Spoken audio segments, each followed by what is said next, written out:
how to screen share on WhatsApp. To get started, first of all, open up the WhatsApp application on your phone. You will then be brought to the chats page.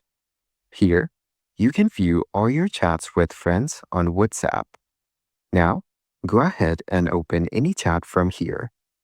Then, go to the top right corner and tap on the video call icon to video call this contact. On this screen, go to the bottom left corner and tap on the three dots as shown. Now, tap on Share Screen. Everything on your screen, including notifications, will be shared.